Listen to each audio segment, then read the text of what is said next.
introducido, sino valor de inversión clave.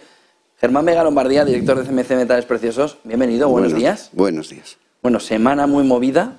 No paramos además de ver noticias de gran relevancia, crisis financiera, bancos centrales. ¿Cómo se está comportando el sector del oro y de los metales de inversión? Pues fue una semana, como tú dices, muy movida, muy compleja, sobre todo el viernes de la semana anterior, que fue un día, vamos, muchas tiendas, casi estuvimos a punto incluso de cerrar. Porque, ¿Por escasez? No escasez ya, las refinerías, avalancha, ¿no? Claro, cientos de pedidos y las refinerías, pues a ver quién se atrevía a dar precio el viernes del oro. Con lo cual, pues vamos, sí fue complejo.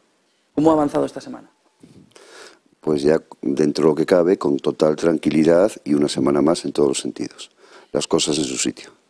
Bancos centrales, ¿qué papel están jugando? Sobre todo con esa comparecencia de Jerome Powell. Para el precio del oro, me refiero. Es que es de lo que queríamos hablar. Vamos a ver, se oye muchas veces los amos del mundo y cosas de estas. Y claro, no es un tema ni conspiranoico ni leches, es un tema tremendamente real. No es que vayamos aquí, como dice la diapositiva, a hablar de 500 siglos, de 5 siglos de historia. Es muy sencillo. Es un método que funciona y se lleva aplicando muchos años o muchos siglos. Contesto. Un día hay un imperio. Ese imperio, vamos a llamarle Imperio Romano. Como todos los imperios acaba. Claro, ¿quién manejaba ese imperio? Unos. Vamos a llamarles patricios. Esos patricios eran los que realmente mandaban. A ver si se cree alguien que hoy manda Biden en Estados Unidos. Bien, esos patricios tenían tanto poder que si el emperador o el César se pasaba, lo destituían, lo asesinaban, lo que hiciera falta. Acaba el Imperio Romano. Llega un momento que se sienten mal, tienen miedo. Los bárbaros debían de ser muy bárbaros. Cogen y se marchan a un sitio muy concreto. ¿Qué sitio? Bueno, en aquella época debía de ser, vamos, casi de miedo. O sea, medio pantanoso, lagunas, con un acceso terrible por tierra, igual por mar, Venecia. Y allí se sentían seguros. Eran ricos, dominaban la cultura del momento, la contabilidad, sabían mucho. Y allí se asientan y, vamos, y crecen y se hacen más ricos todavía. Siguen siendo los patricios. Y crean una clase social que vamos a llamarle nobleza veneciana. Pues como viven muy bien durante mucho tiempo, pero llega un momento que cambia y dominan el comercio con las Indias y el comercio mundial. Llega un momento en que se les complica la vida. ¿Por qué se les complica la vida? Alguien en España manda una expedición y aparece América. Entonces cambia el contexto. Claro, ven que se les está escapando el negocio y tienen que hacer algo. Pues llega... ¿Quieres ver la diapositiva anterior? Sí, la anterior. ¿Podemos ver la diapositiva anterior? Aquí. Llega 1524. Ojo, que América se descubrió en 1492. Pasaron 4 días. Los portugueses y los españoles tenían mucha relevancia, que hasta entonces no. Y tienen que hacer algo. ¿Qué hacen? Pues se juntan unos cuantos banqueros, no quieren que se acabe su negocio y crean un banco. Pero no un banco normal, un banco que le llaman Banco del Giro. Ese banco es el primer banco central del mundo, tal y como hoy lo conocemos. ¿Qué hace ese banco? Proporciona liquidez casi ilimitada a los comerciantes venecianos para que sigan teniendo la hegemonía en el mundo. Bueno, como no tenemos tiempo, ocurren muchas cosas, pero tienen un modelo y ese modelo funciona. No vamos a hablar de qué ocurre con el Imperio Español, cómo llega a Italia y demás. Bueno, en un momento determinado, unas de esas familias tienen que marcharse de Venecia. ¿Dónde van? A un sitio donde se sienten cómodos. Claro, pues Holanda. No Holanda exactamente, Ámsterdam. Llegan allí, se asientan. Siempre es el mismo esquema, con mucho dinero. Llegan 4 familias tremendamente millonarias, se establecen, se relacionan socialmente y crean un segundo banco central, clavado a los de hoy, el Banco de Ámsterdam, 1609. La vida sigue avanzando, les va tremendamente bien, al mismo tiempo que crean el Banco Central de Ámsterdam, crean la Compañía de Indias de Holanda.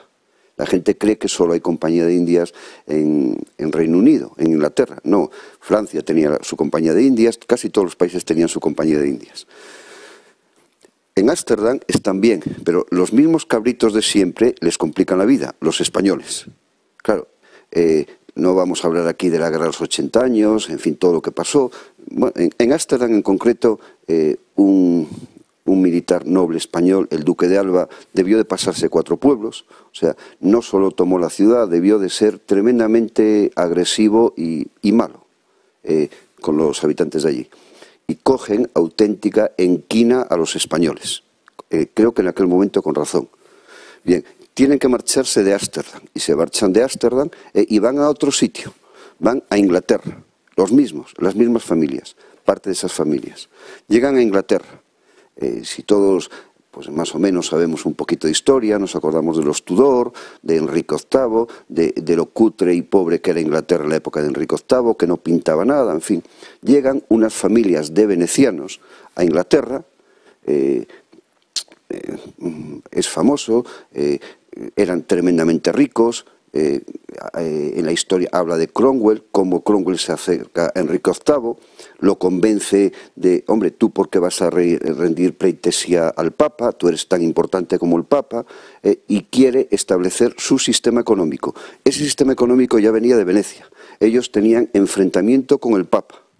Los españoles era lo contrario. Los españoles, ahí éramos un poco ingenuos. O sea, no importaban muchas veces nuestros intereses, importaban los intereses del Vaticano y del Papa. Llegan a Inglaterra y hacen lo mismo. Crean el Banco de Inglaterra, clavado a como hoy es cualquier banco central. Todos son bancos centrales. Crean la Compañía de Indias y hacen grandísima a Inglaterra. Igual que hicieron grandísima a Ámsterdam, igual que hicieron grandísima a Venecia. En un momento determinado, claro, sigue la historia, pasan muchas cosas y se trasladan nuevamente. ¿Y a dónde van? A Estados Unidos. En Estados Unidos no se lo ponen precisamente fácil. Al final, ahí en 1913, llegan a crear casi a hurtadillas, un día por la tarde, un 23 de diciembre, en fin, todos sabemos cómo fue la historia. Y crean la Reserva Federal. Les costó, les tomó casi 100 años, porque hubo un primer intento, un segundo intento, crearon 2 bancos, eran parecidos, tal, pero la Reserva Federal de hoy, tal y como la conocemos, 1913. Bien, ¿qué hace la Reserva Federal? Todo el mundo lo sabe. Tiene el control económico del imperio dominante en el mundo, igual que han tenido siempre. Controla la moneda, controla las grandes empresas y controla la economía. Siguiendo este esquema, pues siempre controlarán la economía. Ahí hay una casilla y unos puntos suspensivos, porque es muy curioso. Empezamos en el 1524, han pasado 500 años y ahí ¿qué pasa? Sigue siendo exactamente el mismo esquema, no ha cambiado un ápice. Evolucionan, claro, en el 1524 importaban las especias, en un momento determinado, en el 1913 y después el petróleo, va cambiando en un momento antes tal vez la sal, siempre es algo. En el futuro son otras cosas. Ellos dominaban los papelitos, el dinero fiat, en fin, y ellos siempre guardaban el oro, y a los demás nos daban papeles. Hay que darse un blanco porque a partir de ahora empezamos a hablar de las monedas digitales de los bancos centrales. Lo harán ellos. Crearán un nuevo banco central. Y es curioso, todos sabemos por dónde van los tiros y dónde estará ese nuevo banco central. Si tú coges Google Earth, por ejemplo, ves la nueva ruta de la seda. Ves a lo mejor Pakistán y ves ahí un erial. Y en el medio de la nada, ves ahí un puerto gigantesco. Que no viene, vaya que sí tiene sentido. Están creando una nueva ruta de la seda. El presupuesto, como siempre, el Cromwell, el presupuesto que tienen para crear la nueva ruta de la seda es ilimitado. Oficialmente se habla de que solo para 4 infraestructuras del momento hay 400.000 millones de dólares. O sea, es 1/3 del PIB de España. Y hay mucho más. Resumen, crearán otro banco central. Ya no van a comerciar con especias, ahora hay tecnología, hay otras cosas, y seguirán controlando el mundo como han hecho siempre. Hay una cosa muy curiosa también en esto. Joder, los españoles, que éramos imperio, que siempre hemos sido el bloque antagónico a por eso la leyenda negra no tiene ningún sentido. Lo de Ámsterdam ocurrió en un momento, pero ya no nos odian, no van por ahí los tiros. Ahora es simplemente que ellos creen que no cabemos 2, que o tienen ellos el control o lo tiene otro. O sea, no se puede compartir. Con lo cual hay que tener mucho cuidado con lo hispano. Claro, imagínate que nos uniéramos todos los hispanos. Somos muchos, tendríamos mucho peso. Entonces, en España, pues de alguna forma tienen que dividirnos, catalanes, gallegos, castellanos, lo que haga falta. Y no aquí, en América igual, no vaya a ser que América se una. Entonces llegan a Argentina, no, tú eres mapuche, tú no eres argentino, tú tienes que tener tu propio Estado, y se lo creen. Imagínate que cada tribu en América hablase una lengua. Bien, son ellos. Aparte, hay un tema que es muy curioso, el oro. El oro.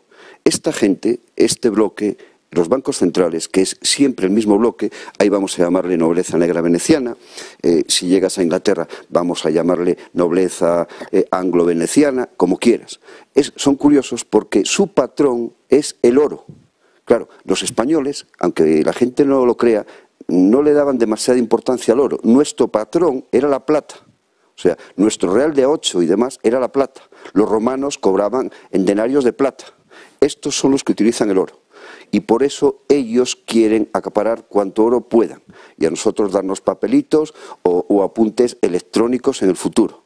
Y ellos tener el oro. Bueno, pues yo creo que también nos interesa. Si ellos quieren tener el oro... mejor tengámoslo todos, ¿no? Exactamente. Los demás también podemos tener un poquito. Y ese es el tema. Entonces, ¿los bancos centrales, en tu opinión, nos han llevado a esta situación? Cualquier situación que se ha producido en la historia, reciente y no tan reciente, siempre, siempre, siempre están detrás de ellos. Piensa que idiotas lo son, saben muchísimo. Esto nació hace 500 años. Son capaces de crear una guerra. Vamos a ver otra diapositiva, sí. Son capaces de crear una guerra. Son capaces de, en la misma guerra, financiar a los dos bandos. Son capaces de crear una crisis, son capaces de hacer que desaparezca un banco pequeñito, como hemos visto hace unos días. Son capaces de que los grandes absorban ese mismo banco. Son capaces de hacer... Son capaces de dilapidarse 16.000 millones en unos bonos AT1. Si tú tuvieras una imprenta, ya ni imprenta, y tuvieras la capacidad de emitir los dólares, ¿te preocuparía el dinero? Tal vez no, te preocuparía el control y no perder el control, es lo que está pasando. No les va la vida en perder, que es que ni pierden un banco. La movida siempre es perfecta para ellas. Si tú tienes tu dinero en un banco pequeñito de Estados Unidos, ahora simplemente lo tienes en un banco más grande. Los titulares y los dueños, el consejo de administración y demás, siempre son las mismas personas. Es que es tan curioso, son la leche. Yo recuerdo ver documentos de guerras, financiaban un bando, como decía antes, financiaban al otro bando. Y encima, los muy cabritos cogían y ponían en el contrato, ponían que el vencido hará honor, el vencedor hará honor al vencido pagando sus deudas. O sea, tú y yo somos de dos países, tú y yo nos enfrentamos en una guerra, cada uno de nuestro país. Pedimos dinero a los mismos y a los dos nos dan dinero. Yo pierdo y tú ganas, pero en el contrato que tú has firmado que si ganas la guerra tienes que pagar también mi deuda. Así son. No son precisamente entrañables, no son... Mira, en Venecia les llamaban nobleza negra. Claro, nobleza, si tú piensas nobleza, pues mira, grande, tal, todos saben una persona noble, o sea, es una palabra muy buena, negra. O sea, no eran nobles, nobleza negra. Y eran tan odiados que no podían salir ni a la calle. Hoy sabemos lo que pasa con los banqueros. O sea, no podían salir ni a la calle porque, vamos, los apedreaban. Claro, les gustaba divertirse como los demás. Llegaba el carnaval y también les gustaba. Se ponían máscaras para que no los conocieran. O sea, esos eran y siguen siendo. Esto es lo que ha pasado en una semana. O sea, más o menos. La de abajo es pues la gráfica del IBEX y la de arriba es la opuesta. O sea, siempre que hay cualquier tormenta económica, siempre ocurre lo mismo. Las personas se asustan, es humano, es lógico, retiran su dinero y lo ponen a buen recaudo. Escampa y cuando escampa vuelven a meter su dinero donde consideran oportuno. Eso es la economía. Y eso es lo que ha pasado. Pues muchísimas gracias por toda esa fotografía. Germán Vega Lombardía, director de CMC Metales Preciosos. Buen día y buen negocio. Bueno. 9:49 de la mañana, con esa fotografía nos vamos también al IBEX 35, al mercado de